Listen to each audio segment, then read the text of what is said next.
All right, let's take a look at the very latest lies to come out of the White House. So we have been covering these questions about Joe Biden and potential Parkinson's concerns. You've had multiple experts now come out and say he appears to be exhibiting classic symptoms of Parkinson's. Then we find out there was a Parkinson's specialist who visited the White House 8 separate times just in the past number of months. The White House really stonewalled when they were asked about that, which just raised further questions. And now you have Karine Jean-Pierre caught in yet another lie, specifically with regard to this Parkinson's expert who had visited the White House. We can put this up on the screen from the AP. President Joe Biden saw a neurologist at the White House, that's that Parkinson's specialist, for the January 17th exam. Press secretary says that is directly contrary to what she had said before. So he saw that expert at the White House on January 17th for a neurological exam, they're now saying, the results of which were later reported as part of his annual physical more than a month later. This is the latest line from the White House. That confirmation came, they write, after the White House press secretary, Karine Jean-Pierre, inaccurately said during the daily briefing with reporters that the January 17th meeting was not related to care for the president in response to a question from the AP. So the AP asked her straight out, was this January 17th meeting, which we knew was, there were 4 people in the room. One of them was the Parkinson's expert. One of them was Joe Biden's personal physician. And then there was one who remained a mystery. Was this about Joe Biden? She said unequivocally, no. Now she has had to come back once again. This is the second time just in the past couple of days, has had to come back and clean that up and admit that this meeting was actually with Joe Biden. So just to recall how all of this went down, at the initial press briefing, she just stonewalled at the question and claimed these preposterous like security and privacy concerns, even though his name, the specialist's name, was in the public visitors logs. It was already public, but she said, oh, privacy concerns, security concerns, et cetera. The next time she out and out says, no, this meeting was not about Joe Biden. Let's listen to her initial comments.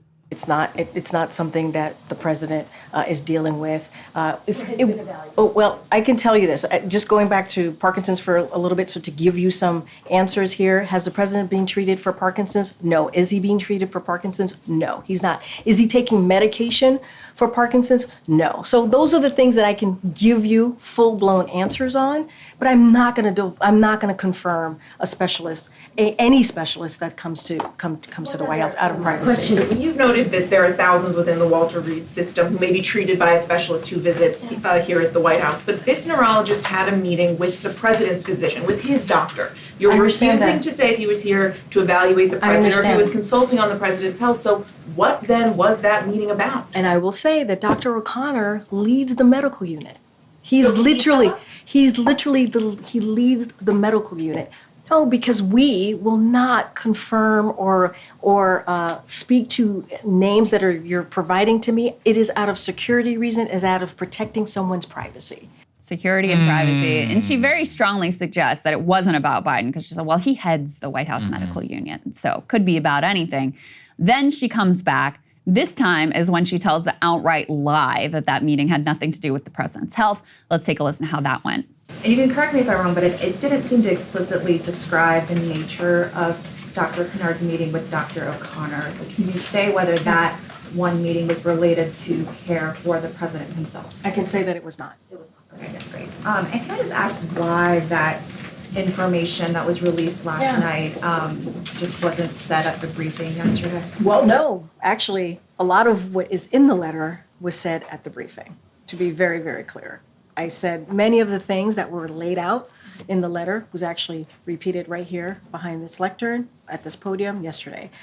It was what said that. Hold on. I said many of the things, and we got clarification, obviously, from Dr. O'Connor, but it was in line with what I said. When I said only 3, right? I said only 3 visits that this particular doctor had. I said a neurologist. What I was not able to confirm is the name, and the reason why is because we do not share private information. That is something that we respect, and we wanted to make sure that we protected our consultants here that work with the White House Medical Unit, their security as well. gaslighting here, just on every level, is incredible. So that's where she tells the direct lie. This had nothing to do with the president. Then they have to come back and say, well, it actually was about the president. He did meet with the president.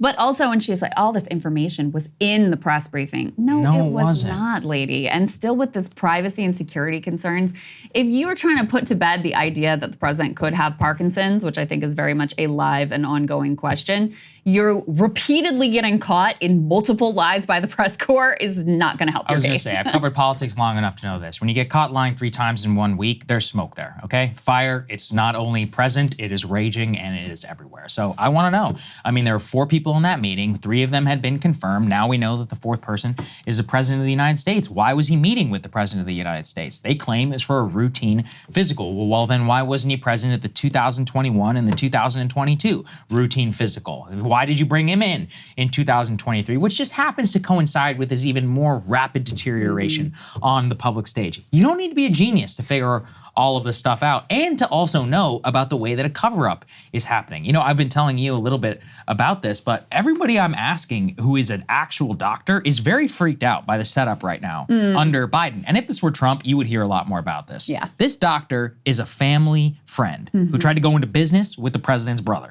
So first of all, I don't believe a damn word that you were saying. Second, and I don't want to piss too many doctors off, he's a DO. Only 11%, I think, of board-certified physicians are DOs. It's like doctor of osteopathic medicine or whatever. All I'm saying is I was raised enough around Indian MDs to be a little sus. Whenever you hear a DO and a family friend, you're like, what's going on here? What kind of doc is this guy?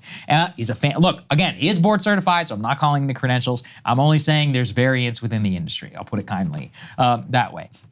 So what do we know too here about this doc? He's not some career Navy admiral or any of these other people who's been relatively impartial. He's got a lot riding here. He's got his own career on the line. Yeah. Why? He has every incentive in the world. And that's the other thing about cover-ups. As we all know about the corrupt medical industry, you don't just outright say, oh, he has Parkinson's, we got to cover up Parkinson's. If you never diagnosed Parkinson's, he never had Parkinson's.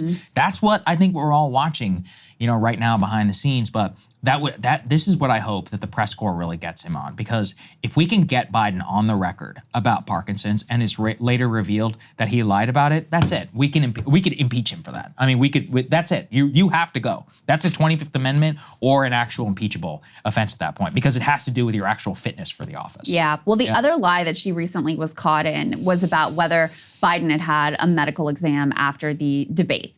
And she said no. Unequivocally, no. And then Biden himself, I think in the Stephanopoulos interview, was like, yeah, I had a checkup. And so she had to come back then and say, well, actually, he had a verbal check-in, which I wasn't thinking of as a medical exam. So it's not a lie. And of course, the press corps was like, this is like, you're just lying to us. That was what triggered, actually, Ed O'Keefe in that extraordinary exchange that we showed you, where he was so angry, and not just him, Kelly O'Donnell and a bunch of other of the like front row prestigious press people were so enraged and really going at Karine Jean-Pierre, was because they had just been lied to about this Biden medical exam. So that's why the fact you had that lie, now you have this lie that she's having to admit to and cop to.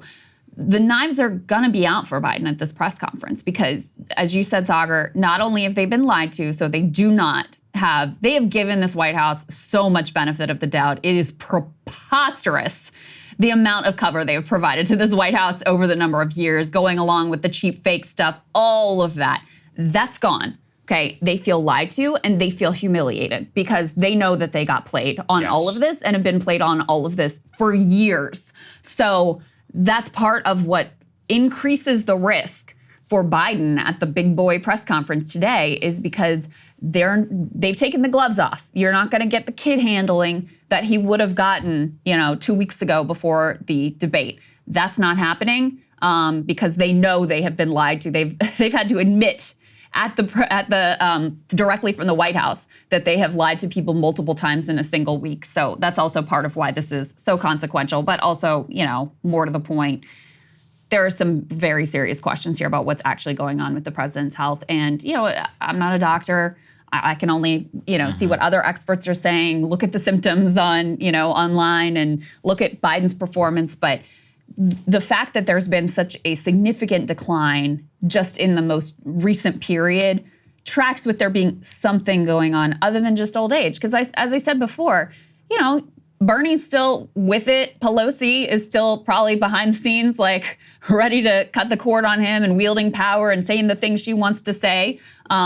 You have Maxine Waters, right, came out and was like, I'm older than he is and I'm still good. And she is still fiery. Like whatever you think of her, she is still fiery and with it. Trump is old as hell too. And he still seems, I mean, he's a little incoherent, but he's always been a little incoherent. His energy levels are certainly there. It's not just age. So some sort of diagnosis does make sense in that context that there's something specific happening with Joe Biden. And then you see the White House lying and spinning and getting caught over and over. It does not help put those questions to bed. No, zero. I am very concerned about the state of the president today, like national security, 25th Amendment level concern today. Yeah. Considering dragging this out is madness. And, here we have a genuine scandal with his health where he won't even consent to a cognitive test. That's right. Remember? That's right. He keeps saying, yeah, if you're good, I take one every day. If you're good, do the neurological exam and from an independent expert, not your buddy. Right. A panel of experts. Yes, and then Even release better, the results. televise it. Televise the whole thing. Results to the public. Right. Then okay, maybe we can talk. But that's the one thing he's been very clear and cogent on is his absolute refusal to have a neurological examination so that people could have some sort of sense of what's going on. In his head, he's like, that would be weakness. That would be admitting that there's something there. And it's like, no, dude, when 85% of people think that you're too old, like you have to prove it to them that you actually can run. Oh, listen, we all know if he could do it, he would do it. Yeah, right. If he could have done the 2-hour press conference right after and taken a bunch of questions from the press and all of those things, he would have done it. He would have taken the Super Bowl interview. If he could prove, his line was always, if you think I'm too old, just watch me. Okay, we've been watching. And you haven't been giving anyone any comfort whatsoever, quite the contrary. So if he could do what needed to be done to put the doubters to bed, he would do it. The fact that he doesn't and won't tells you everything you really need to know. Yes, that's right. Hey, if you like that video, hit the like button or leave a comment below. It really helps get the show to more people. And if you'd like to get the full show ad-free and in your inbox every morning, you can sign up at breakingpoints.com. That's right. Get the full show, help support the future of independent media at breakingpoints.com.